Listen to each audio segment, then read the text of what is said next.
My aunt had a piano, and we always picked on it.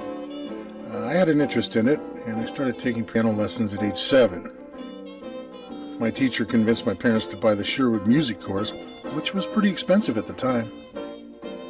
Within a year, I was performing recitals at the Women's Club and various other places. I would say initially it was my father. He had a band in the Midwest in the late 20s before he moved to California. He was a real music lover and introduced me to recordings of such greats as Duke Ellington, Benny Goodman, and Nat King Cole. I also have a half-brother who was quite a bit older and a terrific guitar and banjo player, and he was amazing to watch as a kid. Although I became quite proficient at playing classical music, Joanne Castle was playing on the Lawrence Welk show one night, and I remember thinking, I want to do that. Next thing you know, I was studying boogies, shuffles, and stride piano techniques.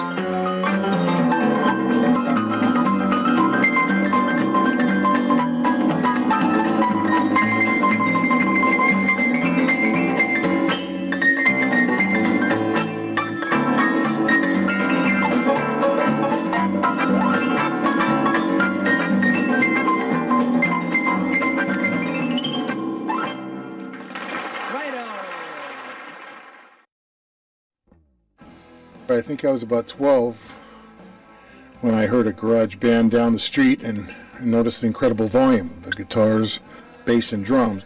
And once again I said, I want to do that. So I got a cheap guitar and amp for my birthday and started to learn chords and scales. I've always played guitar but never really played it professionally aside from recording. And since the piano was more of my primary instrument, I stuck with that and started playing more pop music and standards. I landed a steady gig at the Elks Club when I turned 16 and made good money for someone my age. I even bought a Jaguar convertible. Right out of high school, while attending community college, I joined a band that was really into the Grateful Dead. We played school dances and parties around the Antelope Valley, where I'd lived at the time. That lasted for about a year. Subsequent to that, I was able to land a gig 3 nights a week playing duo with a bass player buddy of mine at a bar, even though I was only 19. That lasted for almost 2 years until we put together a demo and moved to Lake Tahoe, where we hooked up with a guitar and a drummer. That band played all around the lake. That's when I started composing. I was really into honing that craft. So I ran into a trumpet player by the name of Robin Anderson who was visiting up at the lake, and he invited me down to Santa Cruz and thought that some of the pieces I had written were pretty good, and he wanted to kind of work with me on them. So I moved to Santa Cruz because I liked the vibe there and thought it was more conducive to creativity. I found some work at a local studio as a session player where I also did some producing. That's where I ran into Sean Bunnewell.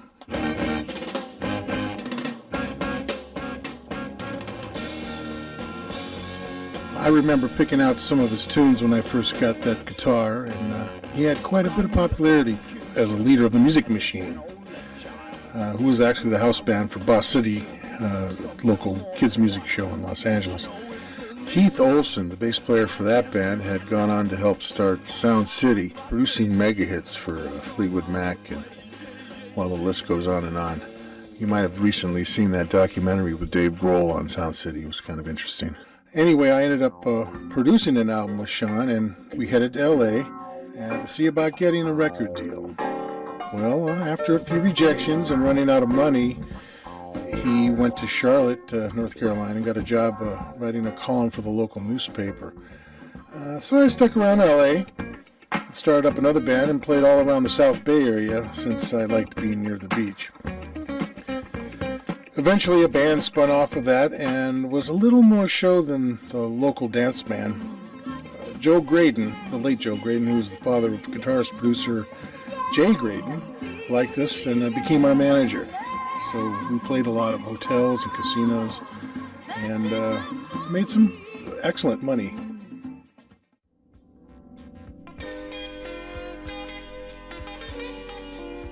After getting married, I ended up with 3 children, which I was fortunate to be around since I stopped touring and settled down as a session player.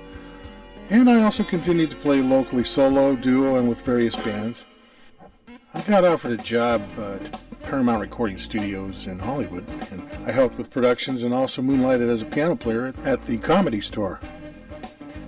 While I was working at Paramount, I met a man by the name of Herb Strock, and he was somewhat a mentor of mine, being a 50s and 60s director and film editor for many TV shows and movies.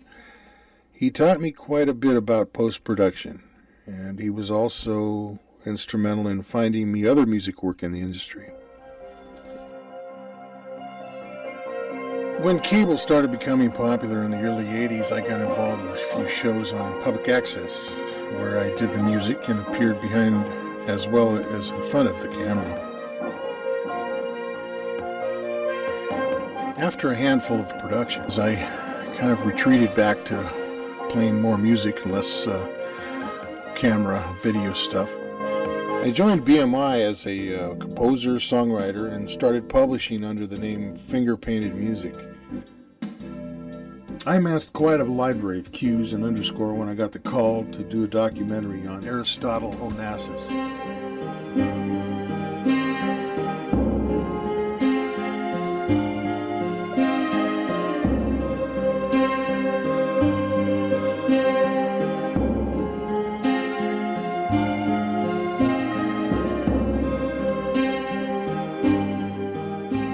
Here's a little title sequence of music I did with the animator for Ren and Stimpy.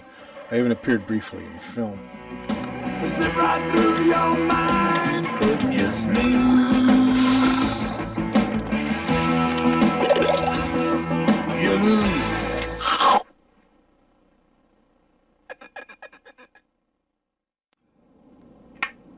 This is Dr. Hanley. Bring the patient in 311 to my office. Well, it's about time. You mind taking off this monkey suit? It's a little uncomfortable. You can remove the jacket and wait outside.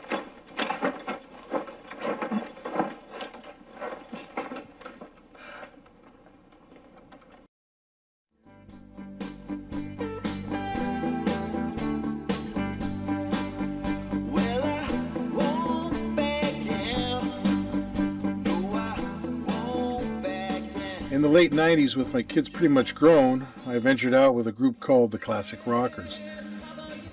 We heard Aero 93, the local radio station, was looking for a house band and to help with the promotions, and we auditioned and we got the job. We opened up for the Beach Boys and bands like Toto, Ambrosia, and artists like Stephen Bishop and Al Stewart, even Glenn Campbell. Well, due to a couple members having substance abuse problems, I had to discontinue booking that band, and I went from the fire to the frying pan with the next 2 projects. Well, this is when I entered into my blues phase. A band by the name of Blues Streak, fronted by Linda Vanier, gave me a call, and we worked for about a year in Orange County, well, actually from Dana Point over to Fullerton area. She was booking pretty steady, so when I decided to record some songs I had written along with another songwriter named Keith Patel, I couldn't seem to get Linda or any other singers to stick the process out. Then I ran into Bo Diddley's daughter, Tammy, who showed an interest in the project. Well, she was very much the diva, and needless to say, tested the patience of quite a few people. We managed to finish the project While Blue Yonder, which had a special track of Bo Diddley playing on the album when he was still alive.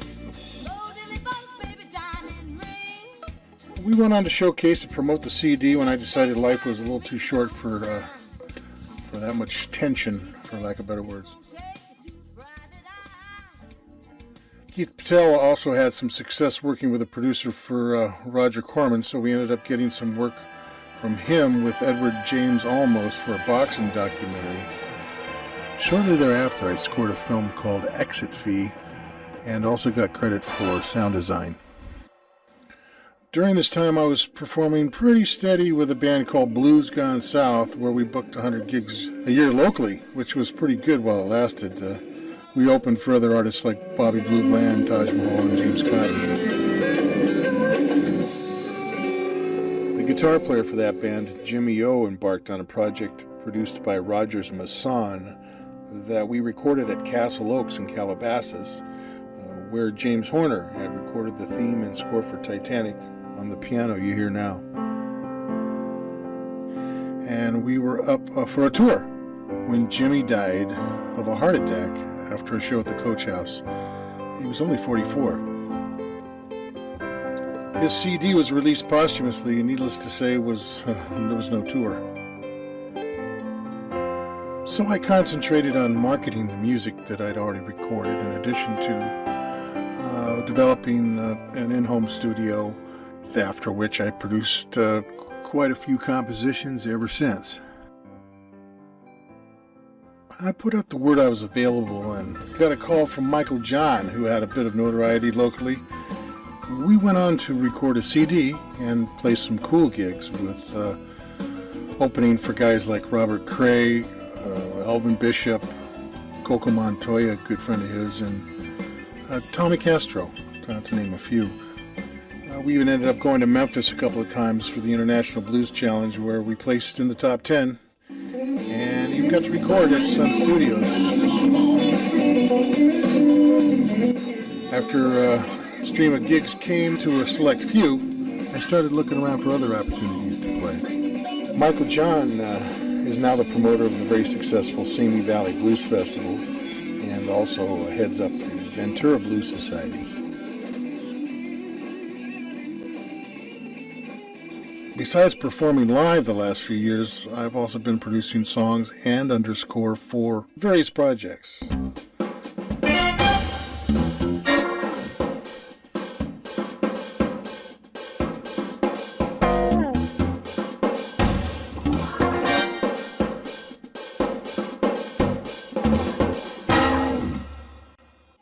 I've hit a stint of performances, kind of like a hired gun, with bands Blowin' Smoke, Jumpin' Jack Benny, Jeff Jensen,